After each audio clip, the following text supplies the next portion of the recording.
of the Buhl City Council meeting on Tuesday, February 5th, 2019 at 6:30 p.m. We'll call the meeting to order. Ryan, would you please take the roll? Councilor Lehman. Here. Councilor Kuechly. Here. Councilor Milich. Here. Mayor Clarge. Here. Okay, moving forward. Reports from department's head. I see we have somebody from the ambulance here. Welcome, Jim. I get to start? Place is all yours. Okay. You have our undivided attention. All right, great. Yeah, if you don't know me, I'm Jim Ducharme. I'm the owner of Meds One Ambulance Service, and yeah, I thought I'd come over and say hi and give you a little update on things that we have going on, things that we're looking at doing this next year. Things have been going pretty good so far. I noticed you got fire and ambulance together. I guess we can maybe separate that out now. So, Yeah, in the future. But I'm going to try to get over here to the meetings more often, give you guys more updates on things we're doing and ideas we got coming up. Right now we're looking at upgrading some equipment. So we're working on replacing some monitors and getting some of that stuff up a little more up to date. We're also we were looking at a different rig, but I think we're going to keep running with what we got there at least for this year and go from there. So things been going pretty well with that stuff. We're continually doing training with the people and getting them up to speed, up to a little more speed what we do over in Grand Rapids. So that's been coming along pretty good.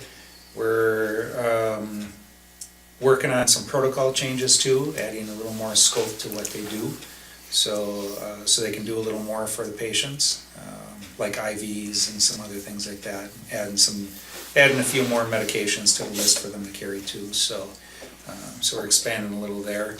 We've been pretty busy since September up until about 2 weeks ago. Ran a report, and in that time we've done 100 911 calls, which is right on for where you guys are at. You guys usually pretty much do about 200 a year. But on the transfer side, you used to only do about 5, and since September we've done 74. So that's a good thing, because that's what we need in order to make it survive. So it seems like there's been a need for us out there, and the hospital's been using us. Quite a few hospitals in the area for us to go to and help. So we've even noticed a difference over in Grand Rapids with Buhl now too. We would always get these psych transfers in the middle of the night, which can kind of throw a little wrench into our rotation and what's going on, especially for advanced life support system like what we have in Grand Rapids. And we've actually been able to bring a rig over and help us out with that midnight psych transfer and help shed a little of that load. So I'd mentioned it in our EMS regional managers meeting last week that hopefully Hibbing and Virginia have also seen that and helped them too with that. So we're hoping that Buhl is helping them all out, so they can be more available for the advanced stuff. So other than that, we're talking about putting together a recruiting program and doing some more recruiting, possibly with fire too, and get out there and see if we can get some more people, get some more interest in the community. I'd like to do some sort of a open house for the ambulance service, open to the public, so we can do some recruiting and just chat with the residents about any questions they have. And I was thinking about doing it on Halloween, opening it up, do an open house, give out pop hot dogs type thing. So we're kind of leaning toward that right now. So yeah. If anybody has any questions out there, they feel free to give me a call. Call me up over in Grand Rapids, and I'll be more than happy to chat with them. So, I don't know if you guys have any questions for me. Do you have people staffed here 24/7? Yes, yeah. The way we basically do it is we have about, I'm trying to remember exactly how many people we have here. I can't remember if it's 18 or 20. We have one crew here all the time, so 2 people here all the time, 24 hours a day at the fire hall. And if a 911 call goes out while they're here, then they go on that 911 call. If a transfer request comes in, then we'll put out a page for the people who will respond from home, and they'll cover while that crew then goes on a transfer.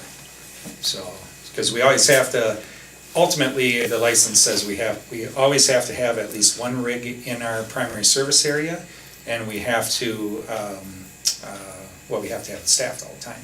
So even if we do leave and go take a transfer, we still have to have that coverage for 911s, because that's our primary service. So, How long are those 2-person shifts? Are they the whole day? 24s. 24s, Yep. okay. So Yeah, just a same thing we rotating do over in basis. Grand Rapids Okay. also, yep. So we go from 9 AM to 9 AM is our typical shift, Perfect. yeah. Yeah, you started out doing a 12-hour shift, but switched over, got people doing 24s, Mm-hmm.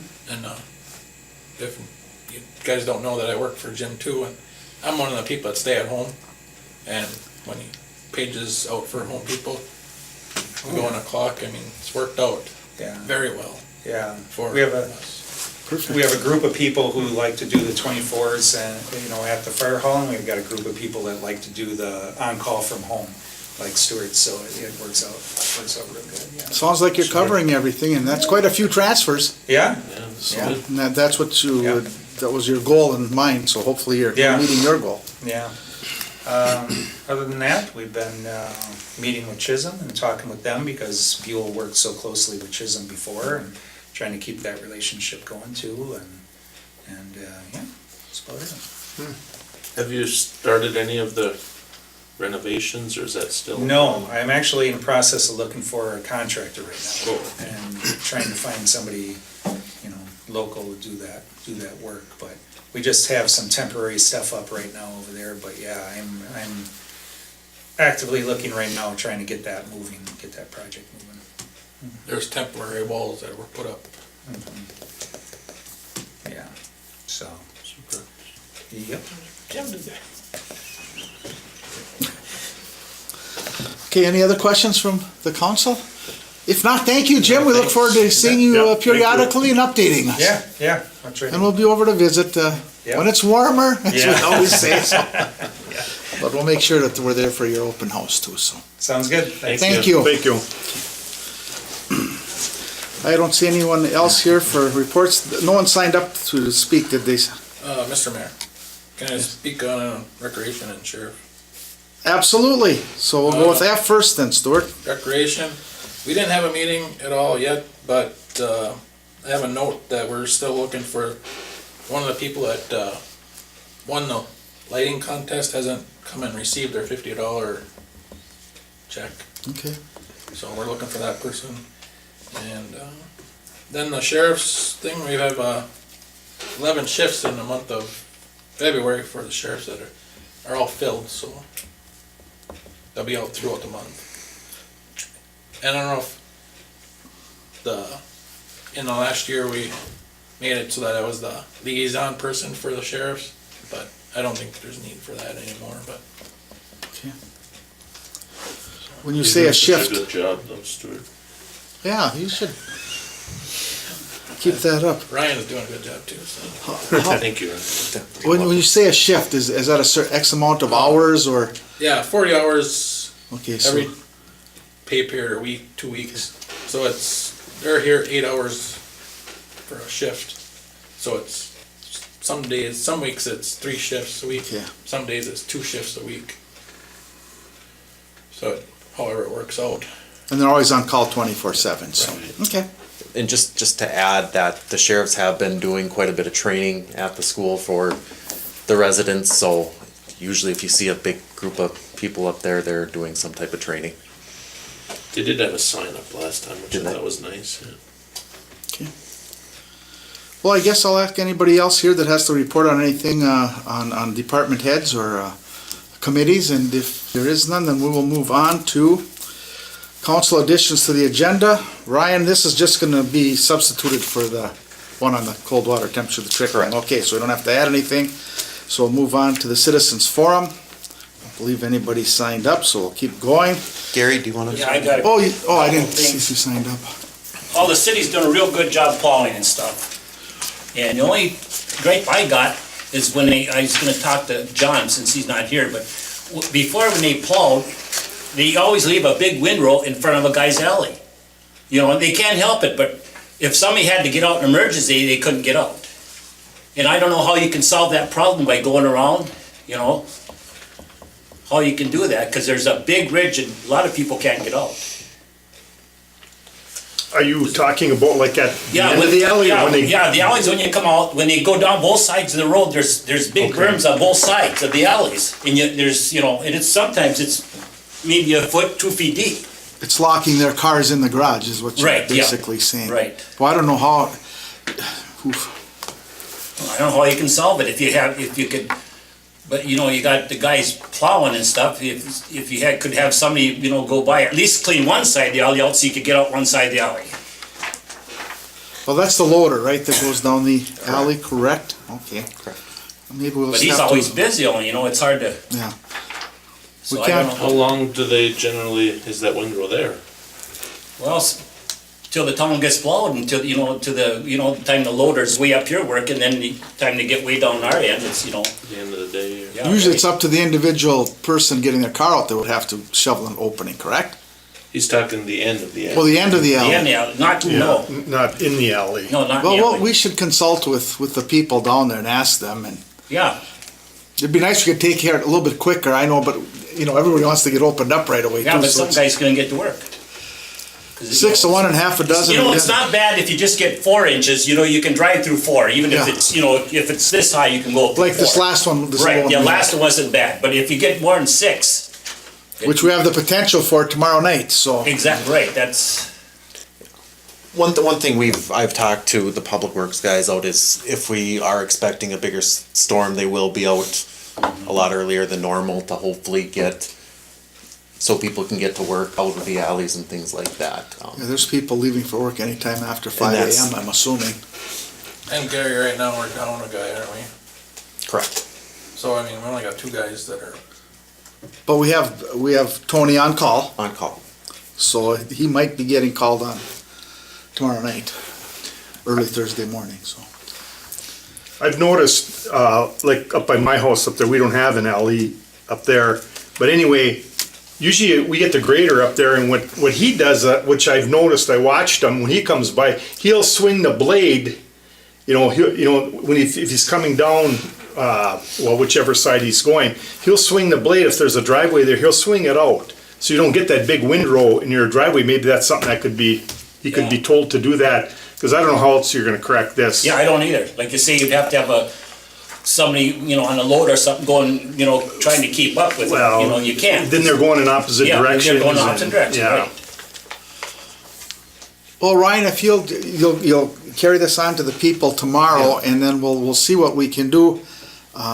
Well, we're gonna have a little test of it tomorrow night, maybe, so. Yeah, right, And I sympathize with the people, and you're exactly right. That does bury some people in there, Oh, yeah, especially if you have a it's- smaller car. Yeah. A bigger truck, Yeah, maybe you you go got a through little it, right, bit, yeah, right. But boy, you get some of those smaller compact cars, and it's tough enough just going through a couple inches of snow and Right. on ice and everything, so, but we'll look into that and see what we can come up with something. Okay, then I got one more thing. When are you gonna start this stuff on this, for charging people for water and stuff? Like, say I got the car wash up there and they're gonna charge me $25 a month if I'm not, you know, for just having a service. And a few years ago, truck, when the shortstop was up there, a big truck came in and knocked my power down. And I haven't put it up and stuff, so I have no power there. But how are you gonna work this now? If somebody's living in a house or something and they don't pay their bill or they just, if it's empty, now are you charging everybody so much money a month? Mayor, That, if I may- Ryan, I have to defer Yeah. to you because I wasn't the mayor at the time, and I haven't discussed it that much Yeah. since the first Basically, year. as far as your property, Gary, Right. we know that you don't have electric, so you would Right, not be yeah. charged for Okay, electric. right, So basically, the charges would be for everybody in town, whether it's sitting empty or not, because anything hooked up to our system is a cost to the city. And that's standard across basically the entire date. The gentleman who did our rate study has worked, from, I believe, Keewatin all across the range down to Detroit Lakes, in the cities, in Iowa, across the country, and it's standard practice for cities to charge for being hooked up to the system. Residents would have the option, if they want to retire those services to the property and let the city know, and the city can go and inspect them, then you would not be charged for it. But anybody who we know is connected to the system, whether someone's living there, whether it's the old laundromat, the car wash, they will be charged because it is still a cost to our system. Because the thing is, they shut my water off, I don't have water, so why should I have to pay sewer then? If, if you were doing it, or anybody doing it, really, they shut it off in the alley. But it's still hooked up, the building's still hooked up to the system, even though it's shut off. Because of potential intrusion through the Correct. sewer line, if it's an old one, let's say, or something, it's still being used, if there's water sometimes getting into it. I don't know unless it's a brand new one, but once again, I don't know what the option on that is. I know that was with the county block grant committee that I was on, that's a big deal, is the intrusion of outside water into sewer systems, that it's causing so much havoc at most of the processing plants and causing havoc all across range. That's what our USDA grants for coming up that we'll be talking about in 2 weeks. So you can get your electric discontinued You would have to retire the service. and water too? Water and sewer, correct. Are water and sewer separate or together? Water, well, They run together. they Yeah. run together. Okay, so you just because you disabled the water, you still have the sewer charge because of potential outside intrusion. Correct. Okay. And that's automatically put on the bill. That's a part of the charge that everybody got just this last bill, or this bill they're getting this week. Correct. Okay. Did that help, Gary? Well, how do you say I don't want it? Well, what do I do? So because I'm just probably, I might fix it up, I might even start it up someday. If I got some land I'm selling, I might even fix it up. I'd probably, spend 10, 15, 20,000, maybe fix it up, because everybody asks, how come, a lot of people like that little thing up there. And stuff. So like you say, I just use it for a garage now, and I'll probably just, I don't need water up there, I don't need sewer up there, so what do I gotta do to? It's just kind of, to not get a bill for it, you would have to seal up the water and sewer portion of it. Otherwise, it's still connected to It'd have to be us. disabled at the line. You have to dig it at the valve probably and cap it or. And like I mentioned to the council and those listening, this is standard practice across most municipalities. It's just Buhl has not done it for, who knows how long, but it's something that, the expert that looked at our rates and how we were charging people recommended, and That was adopted.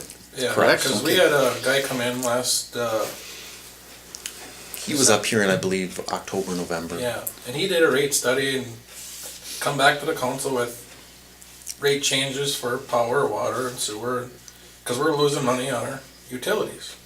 And some of the things that he recommended was putting a service fee on your utilities, just like the water. I can see, like you say, everybody had a service. I serviced people for many years, and the bank down here, I just can't believe why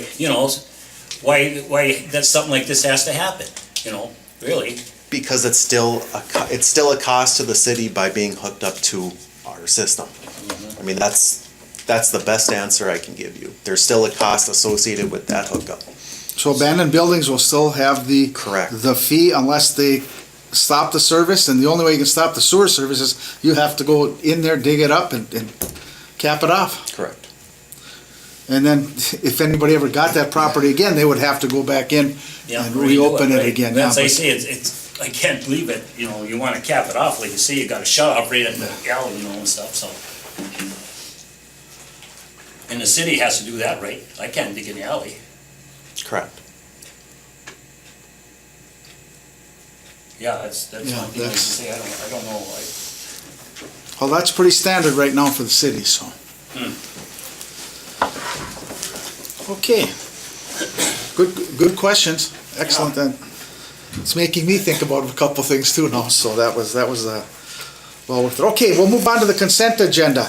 The consent agenda consists of letter A, the minutes, the regular city council meeting of January 22nd, 2019, and the claims of Roman numeral I, payroll 1, payroll number 3, $11,668.95.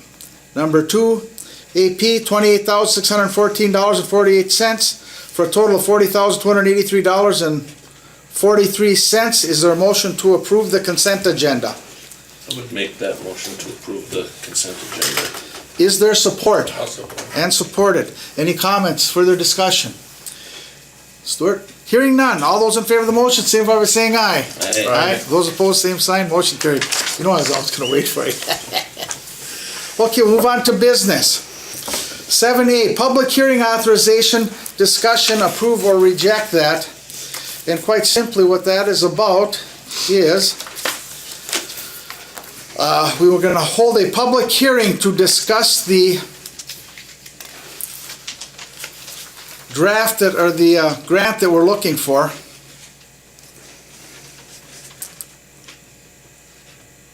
And we're gonna have that at, am I in the right, at 6 o'clock at the next board meeting on February 19th. And we'll have John Jamnick here, Correct. our city engineer, to talk about that. Ryan, you've worked on that grant extensively to also explain that, and it'll be everything about the, what is it, 5.5 million that we're looking for, of which we received 290,000 from the community block grant, 140,000 and 250,000 from the IRRB. So we have that much going for it, and then we should submit this, of course, with all these delays with government shutdowns and potential another government shutdown, that is delaying that application and being looked at and hopefully being approved, and not knowing when it might be approved. They'll probably extend the deadlines to complete that, but it's just a wait and see. But we will have a half-an-hour hearing on that on Tuesday, February 19th at 6 o'clock right here. And we will have a formal presentation by the city engineer, John Jamnick, and by Ryan. So is there a motion to approve holding the public hearing, which is required of the grant? You have to do that. Correct. I make a motion for this public hearing. Okay, I will support.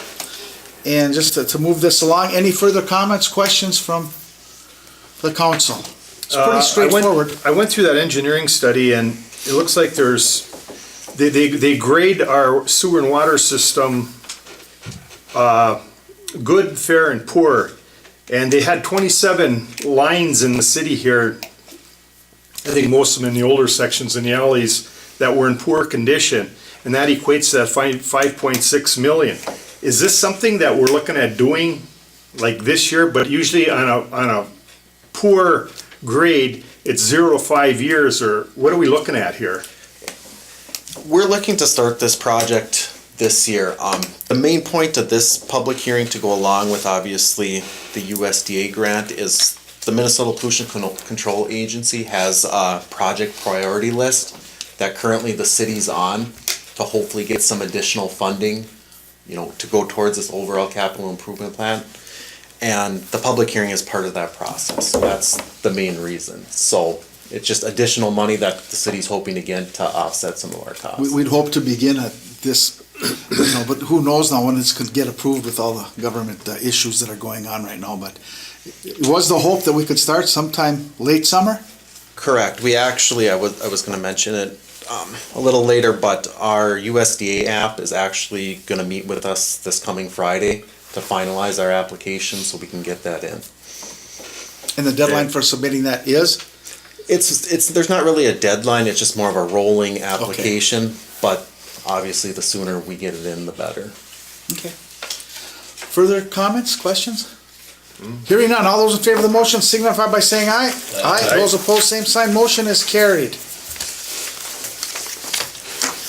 Okay, 7B is the parking ticket appeal process. This is discussion, we have to approve it or reject it.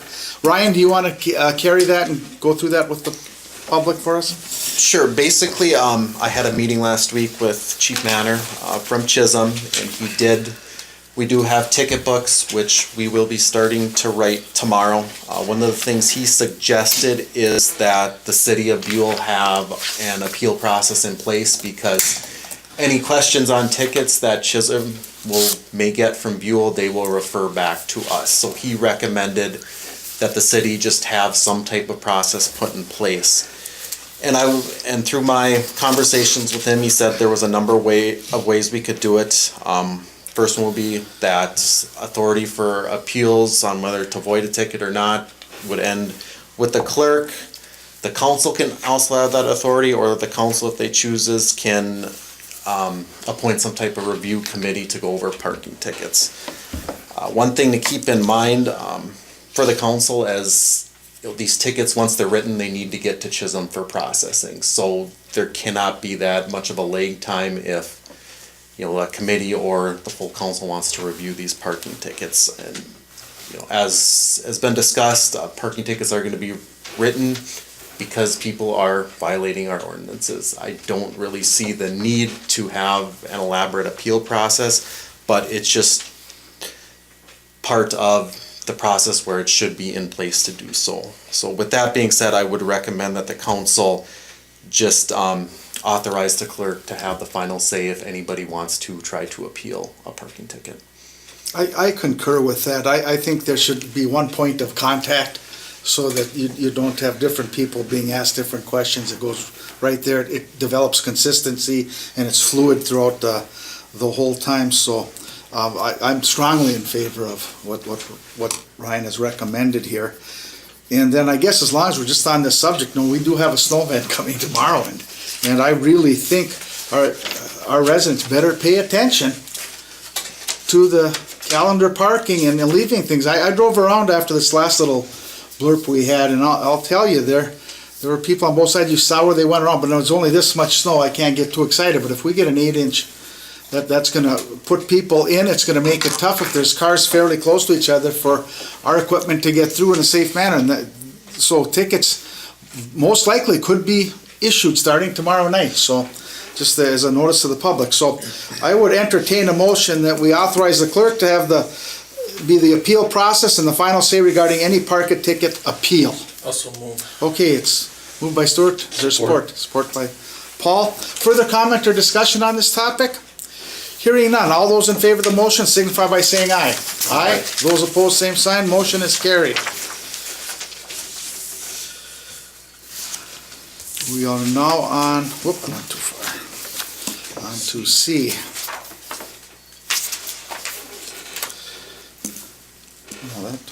Okay. The clerk cell phone reimbursement discussion. Get to that one. And quite simply, what Ryan is requesting here is a monthly reimbursement for the use of his personal cell phone. He's using it for a variety of city business calls in that right now. And I know I have used that cell number extensively on the weekend or after clerk hours. I know that he's in constant communication with Gary Cirkvenik. I'll be talking about that at the end of the meeting. On the Buhl School project and some other things that are going on. So currently the city reimburses the public work employees $48 per month. And Ryan is on call for a variety of things such as the rink, the beach attendance, monitoring alerts for boilers at the school library, resident concerns on the weekend. And that's a 24/7 deal when you get those phone calls. You just never know when something might happen. So I have no problem with this, and as long as it's at the same benefit that the employees who are on call have. So Ryan basically is on call. So I would entertain a motion to approve the clerk's cell phone reimbursement of $48 per month. I'll make a motion. Is there support? Support. Okay. Further comment? With all the phones that we are reimbursing, would we be better off having a plan and just issuing them a phone? I would have to defer to Ryan. I don't know how many phones are out Yeah, I think in the past, I believe the Public Works employees, I would honestly have to get you more information, kind of a plan, but it's something, if you want to table, I will definitely report back next meeting. It's nothing urgent. Well, I think we should do this, but I'd like to know, I'd like to get a count of how many phones are out there, because it may qualify for a plan. There would be 4. Just 4? Right, is that $48 half of your bill or what? Yeah, roughly, And is that what the public work did? correct. And, I know I text Brian all the time and stuff too on weekends, so he's doing city business and stuff, so. I don't have a problem at all reimbursing them, I just was curious if it'd be, If there's a cheaper way to go. Okay. And, yeah, I know city guys get theirs done, so, what is your average plan nowadays? 100 100 bucks? usually for, What are add-on lines? Good question. 10? I think 10 or I think we paid 10 on ours, but. But it just seems fair. It's consistent with what we have as a policy or in contract for the other employees, so I think that would be good. Further comment or discussion? Hearing none, all those in favor of the motion, signify by saying aye. Aye. Those opposed, same sign, motion is carried.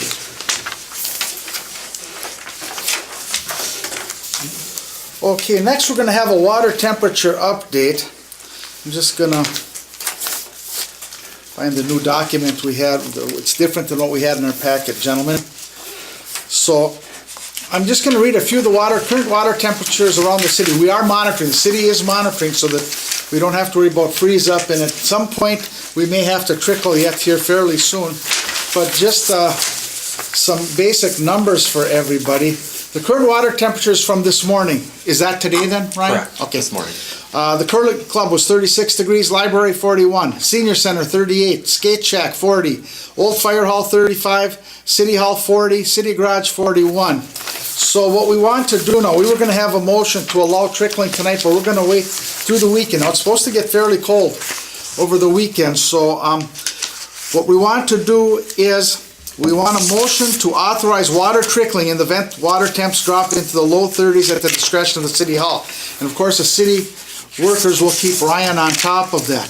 If we get to the point before the next meeting, if we determine that trickling can be used, we'd like to put that on our city website to let people know to call in and just follow that procedure then that we normally do. And I believe they just basically have to register with Ryan and have it the thickness of a pencil as the trickling density and just move on with that. So we're getting fairly close where we're going to be allowing trickling. As you saw, the temperature's not quite yet, but I'd say we may be a week to 2 weeks away.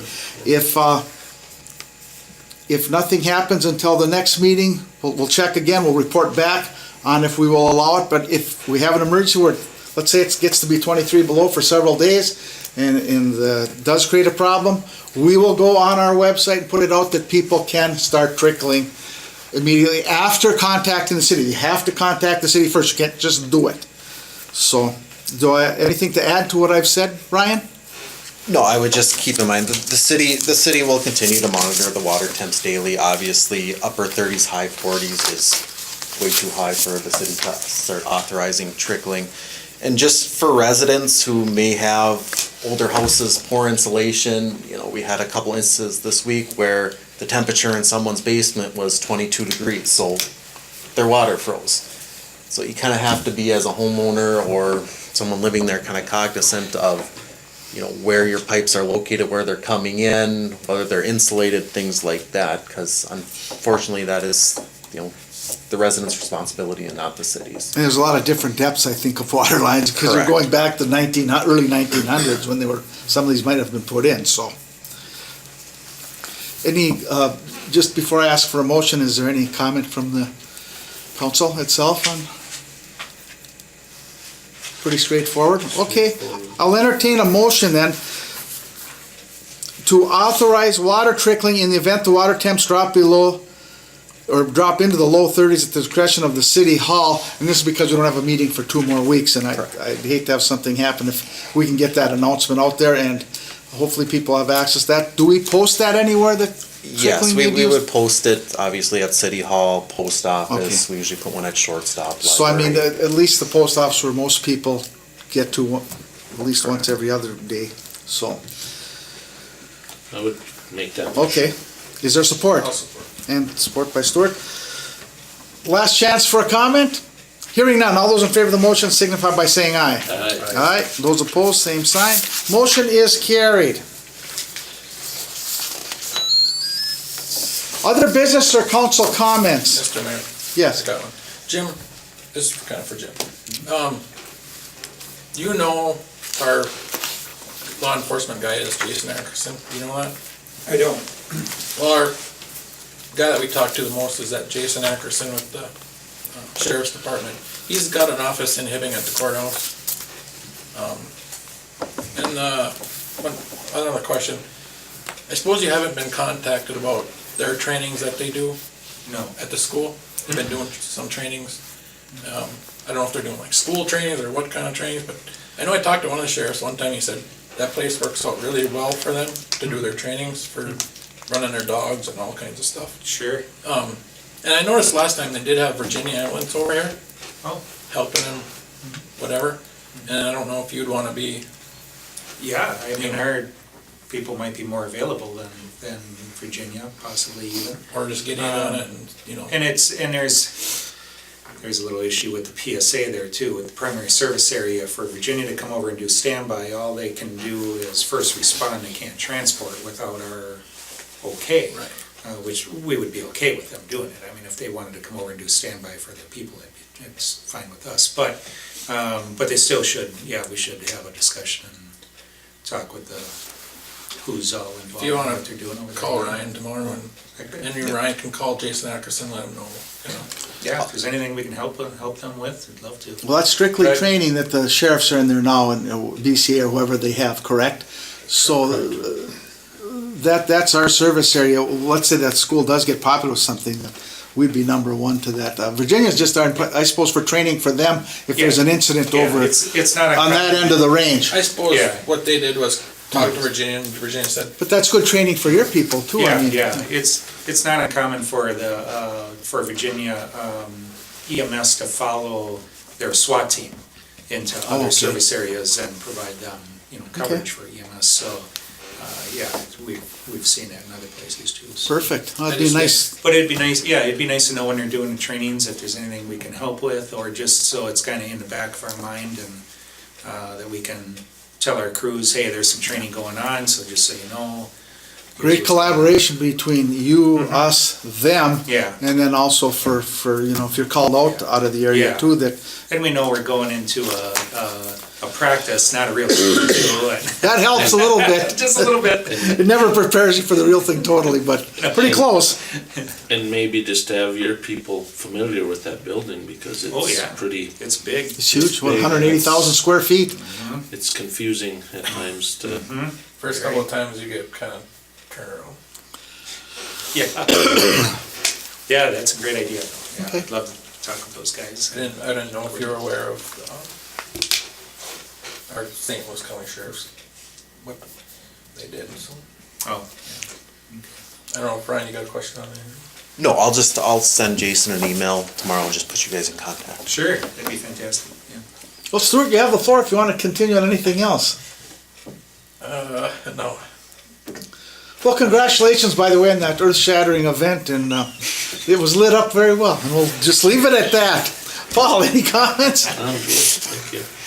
Jim? Okay, I just have a couple. Just remember about the calendar parking is in effect, and we may have a snow event tomorrow. I'd like the public just to be aware of that. Be prepared for that, so you're parked on the right side. Once again, plow operators have the right to issue a ticket. Okay, due to the USD hearing at the next meeting at 6 o'clock, I've always said that I will meet with the public on the second meeting of every month. So I will be available from 5:30 to 6 o'clock at the next meeting. So I will be here. I'll be either in the office or right here. Anybody that wishes to talk to me, we can go back and talk in the back room. So once again, that public hearing on that USDA grant is at 6 o'clock to 6:30 on February 19th, the next regularly scheduled, right prior to the next regularly scheduled meeting. And reminder now, we talked a little bit about trickling water tonight. You do need permission from the city to learn the procedure to do that. Right now, we're not allowing it, but keep posted on our website, at the shortstop, at the city hall, and in the post office. If that temperature gets to be such a point, we will let everyone know through those mediums. And I just want to update on a little bit on the Buhl School. Ryan and I went down yesterday to the Capitol, went to the State Senate building, and we met individually with Gary Sergvanik, set all this up. We met with Senator Tomassoni. Senator Tomassoni is going to introduce in the Senate a $5.5 million bill, and also potentially a $5 million, in addition, a $5 million bonding bill.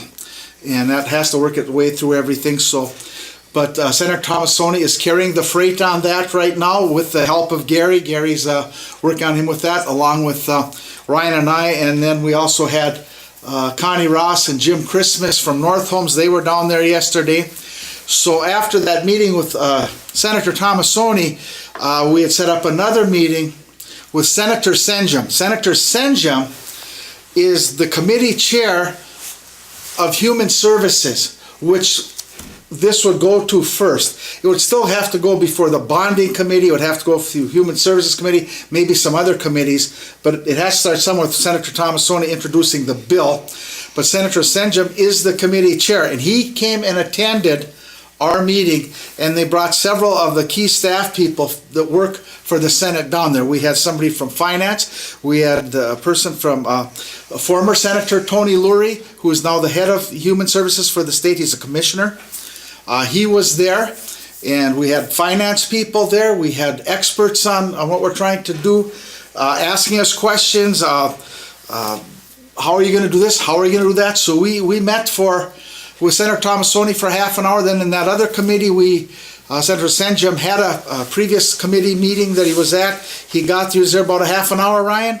Correct. And he was on top of this. He'd been already briefed on it by Gary and by Senator Tomassoni, so he had a heads up on it. But he got a chance to meet the players in this, being myself and Ryan, and then the North Homes people. And everybody at the table spoke at one point or another about what this project is, what some of the hurdles may be. There are some things that have to be changed legislatively, which Senator Tomassoni is working on right now. So we're going to just keep you posted. Now, it has not been introduced in the Senate yet. We are assuming that Representative Julie Sandstead will probably be introducing the bill in the House, but we haven't got that far yet. So right now we're working on the Senate side. So we'll probably have an update in the next 3 weeks about having it introduced on the House side. And then they both work through the Senate and the House on all their bills and everything that they have to do. And then usually they have conference committees that put this together. And then hopefully at the end of the session, which is later this spring, we'll have an idea where we're at. And we have a few roadblocks we have to overcome. We have to access the money. There are rules and regulations and human services that we have to work with and through. So, they're telling us, here's what you need to do, and we're doing that. So it was a great meeting, I thought, yesterday.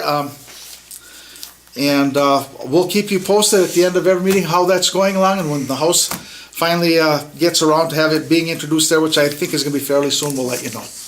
I have nothing else. So, hearing nothing else, Ryan, do you have any last minute comments? No. If not, meeting adjourned. Can we have a motion for that, Mayor? You have to see, you get everywhere I've been, you can just adjourn it. Okay, is there a motion to adjourn?